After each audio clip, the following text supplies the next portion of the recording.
Assalamualaikum warahmatullahi wabarakatuh. Di sini saya sedikit akan menjelaskan mengenai teori dan proses sidang mediasi penyelesaian sengketa melalui BPSK. Penyelesaian sengketa di luar pengadilan menurut Undang-Undang Nomor 8 Tahun 1999 memberikan kewenangan kepada Badan Penyelesaian Sengketa Konsumen atau BPSK untuk menyelesaikan sengketa konsumer di luar pengadilan. Penyelesaian sengketa konsumen melalui BPSK dilakukan dengan cara mediasi, arbitrase, atau konsiliasi. Saya di sini akan menitik tekankan mengenai proses penyelesaian sengketa melalui cara mediasi. Mediasi adalah cara penyelesaian sengketa konsumen di luar pengadilan melalui proses perundingan untuk memperoleh kesepakatan para pihak dengan perantara BPSK sebagai penasehat dan penyelesaiannya diserahkan kepada para pihak. Penyelesaian sengketa konsumen dengan cara mediasi dilakukan dengan didampingi oleh majelis yang bertindak aktif sebagai mediator. Hasil mediasi dibuat dalam bentuk kesepakatan yang dibuat dalam perjanjian tertulis yang ditandatangani oleh para pihak yang bersengketa dan dikuatkan dalam bentuk keputusan BPSK. Proses penyelesaian sengketa konsumen melalui BPSK dilakukan oleh majelis yang dibentuk berdasarkan keputusan Ketua BPSK dan dibantu oleh panitera.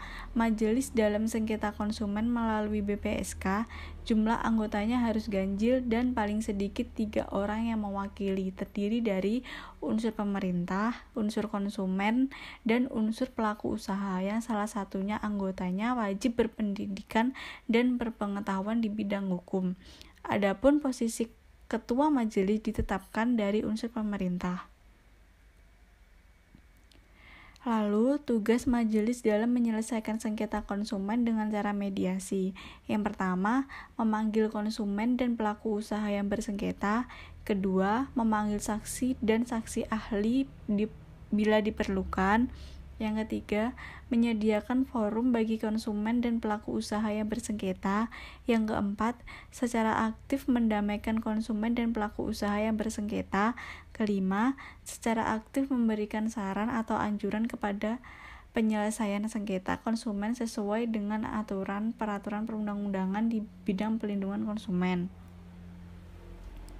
Selanjutnya, pembuktian dan alat bukti penyelesaian konsumen melalui BPSK diatur dalam pasal 21 dan pasal 22 Keputusan Menteri Perindustrian dan Perdagangan Republik Indonesia nomor 350/MPP/Kep/12/2001 tentang pelaksanaan tugas dan wewenang Badan Penyelesaian Sengketa Konsumen.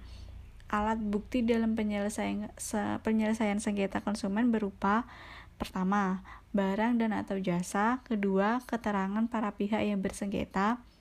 Ketiga, keterangan saksi dan atau ahli saksi. Keempat, surat dan atau dokumen. Kelima, bukti-bukti lain yang mendukung.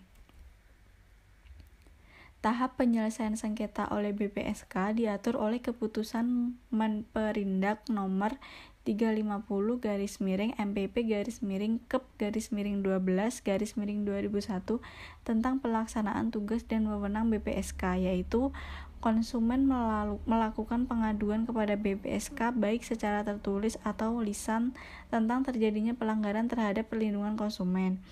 Kedua, terkait pengaduan ini, BPSK melakukan penelitian dan pemeriksaan sengketa perlindungan konsumen. Ketiga, penyelesaian sengketa konsumen wajib diselesaikan dalam waktu 21 hari kerja sejak permohonan diterima oleh Sekretariat BPSK. Di sini ada tabel proses pengaduan sengketa BPSK.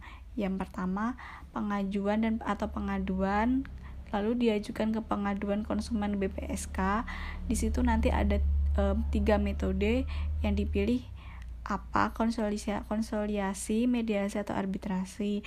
Nah, apabila sudah sepakat, lalu BPSK memberikan keputusan menurut Undang-Undang UU-PK pasal 54 ayat 3 atau Undang-Undang Perlindungan Konsumen pasal 54 ayat 3. Lalu ada putusan BPSK, lalu para pihak wajib melaksanakan putusan dan pelaksanaan putusan. Pengaduan selesai dan ditandatangani. Adapun tidak dilaksanakan, BPSK meminta bantuan penyidik kriminal Undang-Undang Penyelidikan Konsumen pasal 56 ayat 4. Itu putusan ini tersebut lalu dibawa ke putusan pengadilan negeri. Putusan arbitrase majelis BPSK dapat berupa perdamaian, gugatan ditolak dan atau gugatan dikabulkan serta dapat memuat sanksi administrasi. Jika para pihak menolak putusan BPSK, langkah apa yang dapat dilakukan? Putusan BPSK bersifat final dan mengikat. Apabila para pihak menolak putusan BPSK, maka para pihak dapat mengajukan keberatan kepada pengadilan negeri paling lambat 14 hari kerja setelah menerima pemberitahuan putusan. Kedua, pengadilan negeri wajib mengeluarkan putusan atas keberatan yang diajukan paling lama 21 hari sejak diterimanya keberatan.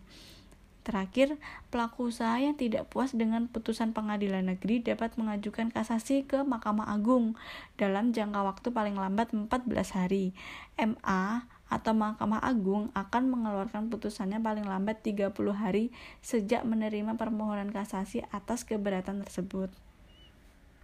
Lalu, apa konsekuensi para pihak yang tidak melaksanakan putusan? Pertama, pelaku usaha yang tidak mengajukan keberatan dalam jangka waktu 14 hari, maka dianggap menerima putusan BPSK dan wajib melaksanakannya paling lambat 5 hari kerja setelah melampaui batas waktu pengajuan keberatan. Yang kedua, jika pelaku usaha tidak melaksanakan putusan tersebut, maka BPSK dapat melimpahkan putusan tersebut kepada penyidik atau melakukan penyidikan sesuai ketentuan undang-undang yang berlaku. Output dari penyelesaian sengketa melalui mediasi ini yaitu penyediaan alternatif penyelesaian sengketa di luar pengadilan melalui BPSK diharapkan dapat menjadi sarana untuk menyelesaikan sengketa yang lebih ekonomis baik dari sudut pandang kesederhanaan prosesnya, biaya maupun waktu, sehingga dapat menciptakan keputusan yang mengakomodir kepentingan antara pelaku usaha dan konsumen atau win-win solution. Sekian penjelasan dari saya Mazalisana Putri. Wassalamualaikum warahmatullahi wabarakatuh.